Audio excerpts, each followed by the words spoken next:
हर हर महादेव। आपका साधनाश्री में बहुत बहुत स्वागत है।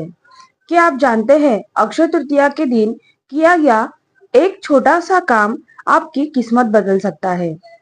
नमस्कार दोस्तों, आज हम जानेंगे अक्षय तृतीया 2026 के बारे में। अक्षय तृतीया इस साल 19 अप्रैल 2026 रविवार को मनाई जा रही है। यह दिन बहुत ही शुभ माना जाता है क्योंकि इस दिन कोई भी काम बिना मुहूर्त के किया जा सकता है। मान्यता है कि इस दिन भगवान विष्णु और माता लक्ष्मी की पूजा करने से घर में धन धान्य की कमी नहीं रहती। इस दिन क्या करें?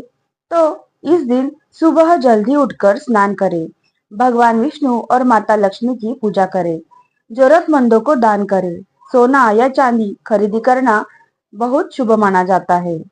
और इस दिन क्या नहीं करना है? तो इस दिन आप झगड़ा, क्रोध इससे दूर रहे, किसी का भी अपमान ना करें, क्योंकि हम जो भी कुछ करते हैं अक्षय तृतीया के दिन उसका क्षय नहीं होता। अगर आप चाहते हैं कि आपके जीवन में भी धन की कमी ना हो, तो अक्षय तृतीया के दिन यह उपाय जरूर करें। तो अक्षय तृतीया के दिन हमें कुछ चीजों का दान करना चाहिए।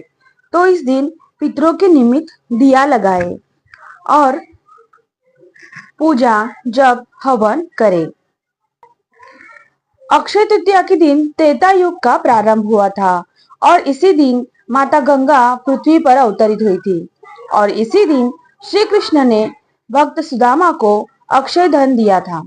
भगवान विष्णु का छठा अवतार परशुराम का जन्म इसी दिन हुआ था और भगवान श्री कृष्ण ने द्रौपदी को अक्षय पात्र दिया था, जिसका कभी क्षय नहीं होता। उसी प्रकार अक्षय तृतीया के दिन सूर्य और चंद्र उनके उच्च राशि में रहते हैं। इसी दिन राजयोग बनता है और यह 3.5 मुहूर्तों में एक मुहूर्त कहा जाता है। इसीलिए इस दिन सभी शुभ काम किए जाते हैं। तो 19 अप्रैल 2026 को रविवार को हम अक्षय तृतीया मनाने वाले हैं। तो इस दिन शुभ मुहूर्त है सुबह 10:50 से लेकर आप कोई भी शुभ काम, पूजा, जप, हवन कर सकते हैं। और सोना खरीदी करने के लिए शुभ मुहूर्त है सुबह 6:10 से लेकर दोपहर 12:25 तक। और संध्या समय मुहूर्त है दोपहर 4:30 से लेकर शाम 7 बजे तक। इस दौरान आप कोई भी शुभ सोना, चांदी या कोई और चीज खरीदी कर सकते हैं। अक्षय तृतीया के दिन हमें पितरों के निमित्त दान, तर्पण, होम, हवन अवश्य करना चाहिए। उनके लिए दिया जलाना चाहिए, उनको आमरस नैवेद्य में रखना चाहिए और इसी प्रकार भरा हुआ मटका हमें दान करना चाहिए। अक्षय तृतीया के दिन दान बहुत महत्वपूर्ण माना गया है। तो इस दिन गाय को चारा खिलाए और किसी जरूरतमंद व्यक्ति को अन्न, धान्य, पानी, छतरी इत्यादि वस्तु का दान करें। इससे हमें अक्षय पुण्य की प्राप्ति होती है। इसी प्रकार इस दिन हमें माता लक्ष्मी की प्रिय वस्तुओं को खरीदना चाहिए।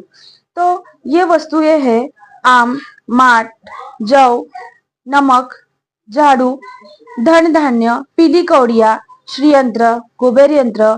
इन वस्तुओं को खरीदना चाहिए और इसी प्रकार करने से हमें अक्षय पुण्य की प्राप्ति होती है। अक्षय तृतीया के दिन महत्वपूर्ण बात यह है कि साधना करना सबसे ज्यादा जरूरी है। तो इस दिन माता लक्ष्मी और भगवान विष्णु की साधना करनी चाहिए, पूजा करनी चाहिए। पूजा करने के लिए जब हम सुबह पूजा करते हैं तब भगवान विष्णु और माता लक्ष्मी की मूर्ति पर पंचामृत से अभिषेक करना चाहिए। गंध, पुष्प, धूप, दीप, नैवेद्य इससे पंचोपचार पूजा करनी चाहिए और आम रस का भोग लगाना चाहिए। और इस प्रकार करने के बाद दिया लगाए, आसन पर बैठे और साधना करें। साधना करने के लिए हमें अगर माता लक्ष्मी की साधना करनी है तो कमलगट्टे की माला से या फिर स्फटिक की माला से ओम श्रीम नमः इस मंत्र का जाप करना चाहिए। और भगवान विष्णु की साधना करने के लिए तुलसी की माला से ओम विष्णवे नमः या फिर ओम नमो भगवते वासुदेवाय इस मंत्र का जाप करना चाहिए। इसी प्रकार अगर हमें कोई स्तोत्र पठन करना है तो वेंकटेश स्तोत्र, श्री सुक्तम, कनकधारा स्तोत्र इन स्तोत्रों का पठन करें। इस प्रकार हमें भगवान विष्णु और माता लक्ष्मी की पूजा और साधना करनी है। इसी प्रकार हम इस दिन माता लक्ष्मी को प्रसन्न करने के लिए माता लक्ष्मी के मूर्ति पर या श्री यंत्र पर कुंकुमार्चन भी कर सकते हैं। इस प्रकार यह अक्षय तृतीया का दिन हमें मनाना चाहिए। तो यह जो साधना है ये मैं माता लक्ष्मी को अर्पण करती हूँ। ओम लक्ष्मी देव्ये नमः। हर हर महादेव। दोस्तों वीडियो पसंद आया तो लाइक करें, शेयर करें, सब्सक्राइब करिए, कमेंट करिए। मिलेंगे नेक्स्ट वीडियो के साथ। हर हर महादेव।